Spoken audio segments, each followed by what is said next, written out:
தினமும் ஒரு அதிகாரமாவது வாசித்துவிட வேண்டும் என்று ஒவ்வொரு புத்தாண்டிலும் தீர்மானம் எடுத்து தோற்கும் பல்லாயிரக்கணக்கான ஆன்மாக்களில் நானும் ஒருத்தி. வீட்டுக்கு ஒரு விவிலியம், நாளுக்கு ஒரு அதிகாரம் என்ற இந்த தொடர் மூலமாக இறை வார்த்தை வாசிப்பதற்கு நானும், இறை வார்த்தையை கேட்பதற்கு நீங்களும் என சேர்ந்து முயல்வோம். ஆண்டவர் நம்மை வழிநடத்துவாராக. இதே எங்கள் யூடியூப் சேனலில் A Chapter a Day தொடர் மூலமாக ஆங்கிலத்தில் விவிலிய வாசிப்பு ஒளிபரப்பப்படுகிறது. இம்முயற்சி பள்ளி கல்லூரிகளில் ஆங்கில வழி பயிலும் நம் குழந்தைகளுக்காக. விருப்பமுள்ளவர்கள் பயன்படுத்திக் கொள்ளுங்கள்.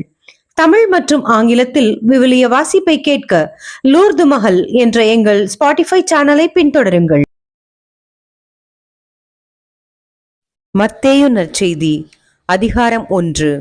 இயேசுவின் பிறப்பும் குழந்தை பருவமும். இயேசுவின் மூதாதையர் பட்டியல். தாவீதின் மகனும் ஆபிரகாமின் மகனுமான இயேசு கிறிஸ்துவின் மூதாதையர் பட்டியல். ஆபிரகாமின் மகன் ஈசாக்கு, ஈசாக்கின் மகன் யாக்கோபு, யாக்கோபின் புதல்வர்கள் யூதாவும் அவர் சகோதரர்களும். யூதாவுக்கும் தாமாருக்கும் பிறந்த புதல்வர்கள் பெரேட்சும் செராகும்.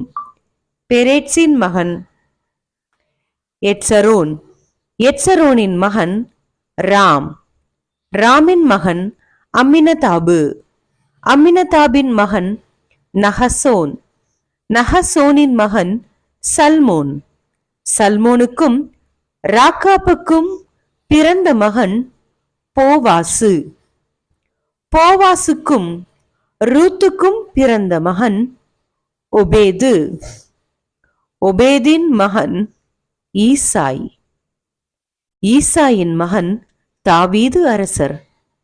தாவீதுக்கு உரியாவின் மனைவியிடம் பிறந்த மகன் சாலமோன், சாலமோனின் மகன் ரெகபயாம், ரெகபயாமின் மகன் அபியாம், அபியாமின் மகன் ஆசா, ஆசாவின் மகன் யோசபாத்து, யோசபாத்தின் மகன் யோராம், யோராமின் மகன் உசியா, உசியாவின் மகன் யோத்தாம், யோத்தாமின் மகன் ஆகாசு, ஆகாசின் மகன் எசேக்கியா, எசேக்கியாவின் மகன் மனாசே, மனாசேயின் மகன் ஆமோன், ஆமோனின் மகன் யோசியா, யோசியாவின் புதல்வர்கள் எக்கோனியாவும் அவர் சகோதரர்களும்.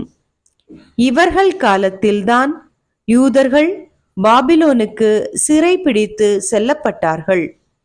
பாபிலோனுக்கு சிறைபிடித்து செல்லப்பட்ட பின்பு எக்கோனியாவுக்கு பிறந்த மகன் செயல்தியேல், செயல்தியேலின் மகன் செருபாபேல், செருபாபேலின் மகன் அபியூது, அபியூதின் மகன் எலியாக்கிம், எலியாக்கிமின் மகன் அசோர், அசோரின் மகன் சாதோக்கு, சாதோக்கின் மகன் ஆக்கிம், ஆக்கிமின் மகன் எலியூது, எலியூதின் மகன் எலையாசர், எலையாசரின் மகன் மாத்தான், மாத்தானின் மகன் யாக்கோபு, யாக்கோபின் மகன் மரியாவின் கணவர் யோசேப்பு.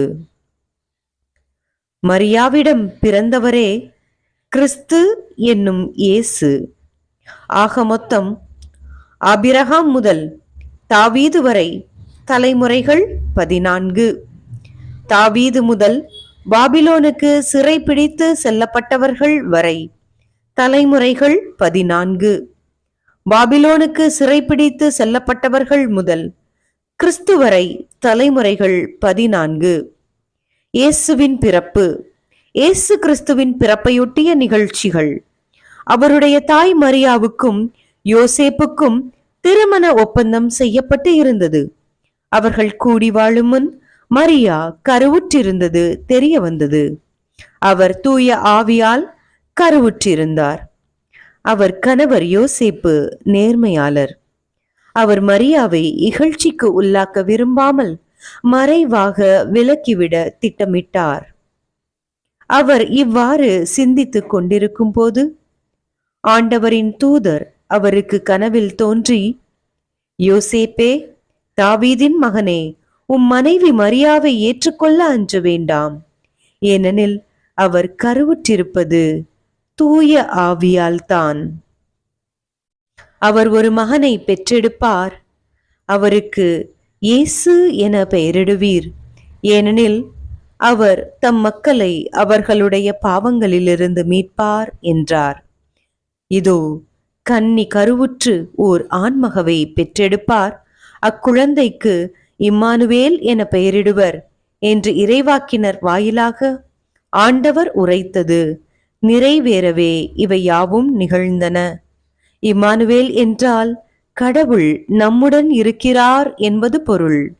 யோசேப்பு தூக்கத்திலிருந்து விழித்தெழுந்து ஆண்டவரின் தூதர் தமக்கு பணித்தவாறே தம் மனைவியை ஏற்றுக்கொண்டார்.